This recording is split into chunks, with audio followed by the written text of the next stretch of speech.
Welkom bij de persbabbel na de wedstrijd Lierse-Genk, gewonnen door de uitploeg Racing Genk met 0-2.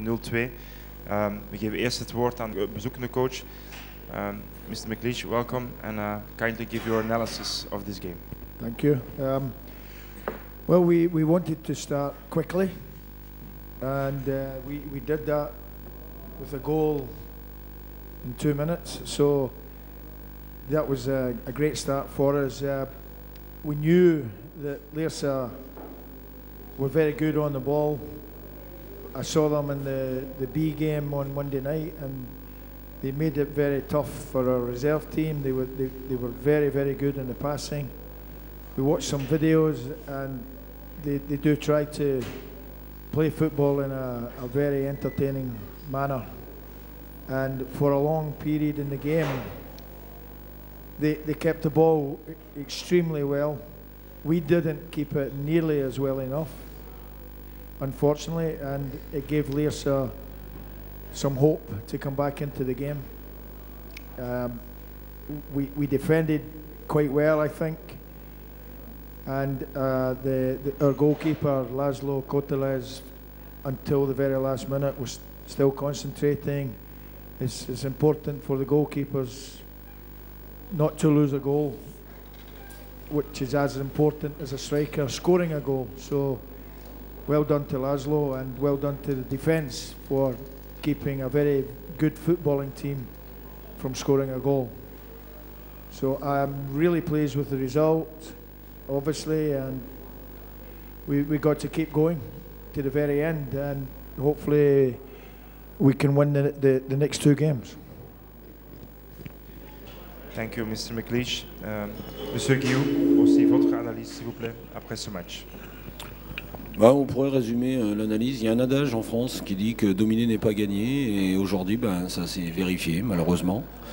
En plus on n'a pas commencé le match de la meilleure des façons. On a fait une faute de concentration sur une perte de balle qui ne doit pas exister. Derrière il y a un petit peu de mésentente sur le centre dans l'axe. Et au bout de 2 minutes de jeu, on est mené 1-0, sachant que on n'avait pas tellement d'autres possibilités que de gagner les 3 points pour continuer d'espérer. En prenant un but à la 2e minute de jeu, c'était bien mal parti. Il fallait obligatoirement marquer 2 buts pour pouvoir s'octroyer la victoire. Bon, Genk est bien resté solide sur ses bases. Ils ont défendu, ils ont serré les espaces de manière à ce qu'on n'ait pas d'occasion très franche. On en a eu 1 ou 2, mais c'est pas suffisant. C'est pas suffisant dans les moments où il faut être très concentré. C'est pas suffisant dans les moments où le dosage doit être bon dans la dernière passe. Alors c'est vrai, on a la balle, mais ça reste quand même assez stérile. Et il faut qu'on travaille ça de manière à être plus efficace. Car quand on n'a pas d'efficacité, on n'arrive pas à marquer de but, et c'est aujourd'hui là où le bas blesse, quoi. Mais j'ai pas grand chose à reprocher aux joueurs. J'ai l'impression qu'ils ont donné le maximum sur la 2e mi-temps, même sur la première, mais surtout sur la 2e, où ils se sont révoltés, ils ont continué à presser, ils ont continué à attaquer, ils ont essayé de faire leur maximum pour pouvoir renverser la situation, et malheureusement sur un contre en 2e mi-temps, là Genk a tué le match, et puis après c'était fini, quoi. Voilà. Merci, Monsieur Guillou. Zijn er vragen uit de zaal? Gert? Monsieur Guillou, tu n'as pas fait beaucoup de chances. Quelle était la raison? Beaucoup de chances. Tu n'as pas créé beaucoup des occasions. C'est difficile dans la situation où on était, parce que Genk s'était bien replié sur ses bases. Ils arrivaient à très bien limiter les espaces. Il y avait de la densité devant les 18, donc après trouver les passes pour faire le décalage sont jamais évidentes ni faciles. Et c'est vrai qu'il a manqué un petit peu de justesse toujours. Des fois les combinaisons ne sont pas excellentes entre le moment où le joueur fait l'appel et le moment où est déclenchée la passe, ou si c'est trop tôt, c'est l'adversaire qui la récupère. Si c'est trop tard, l'appel, le joueur se retrouve hors jeu. Aussi par manque des fois de vigilance de la part des joueurs qui font les appels, qui sont tellement pressés, qui ont à cœur de pouvoir apporter un plus. mais au détriment de la, comment je pourrais dire, au détriment de la sérénité. On manque un peu de sérénité pour être beaucoup plus efficace, parce qu'après, on a quand même eu le ballon, on a dominé, on a poussé, on a vraiment, je pense que les joueurs ont vraiment fait le maximum. Ils savaient que c'était une des dernières chances. Et aujourd'hui, on ne peut pas leur reprocher. Je pense que tout le monde est sorti en ayant fait le maximum et ça n'a pas été suffisant pour battre Genk. Tu es d'accord, le jeu de Lille était plus lent que les autres matchs? Oui, plus lent. Bah, c'est peut-être aussi le fait que la pelouse était plus sèche. Sur les derniers matchs, la pelouse étant plus humide, le ballon allait plus vite. Et aussi le fait qu'il y ait une forte densité de joueurs de Genk devant les 18, qui fait qu'il n'est pas toujours nécessaire de forcer le jeu parce qu'au risque de la perdre. Donc par moment, il y a un petit peu plus de prise de temps. Alors c'est vrai qu'on se retrouve souvent sur des attaques placées qui sont difficiles à jouer quand l'équipe en face est très bien organisée. C'était le cas, d'ailleurs on peut féliciter Genk car ils ont très bien défendu.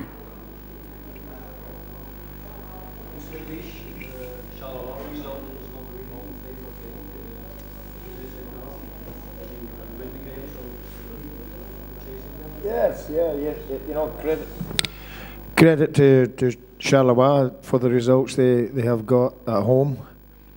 Beating Anderlecht, they beat us, and you know, we ran them very close. We got 6 young 18-year-olds in the team, and without Julian Gorius, who's been very important to us, so they've managed to keep winning these games, and it's not in our control. That isn't in our control. So we have to do our job and win as many games as we can to try to put pressure on Charleroi.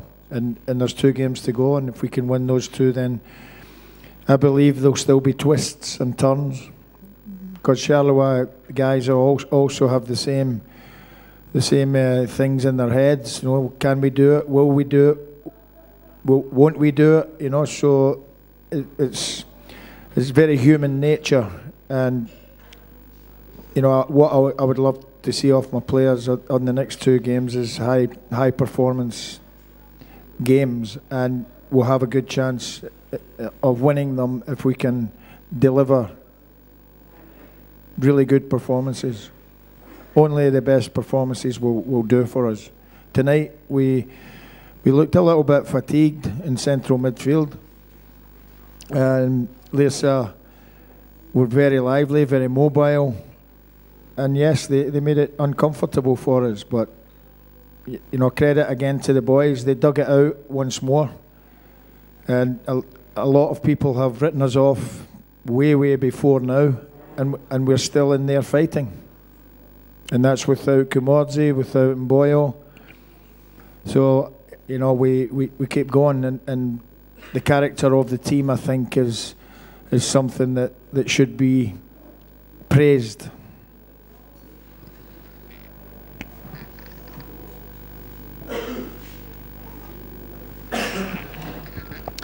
Geen vragen meer? Dan kunnen we hier afsluiten. Dank jullie voor jullie aandacht. We zien elkaar terug op zondag 15 maart voor de thuiswedstrijd tegen Kortrijk.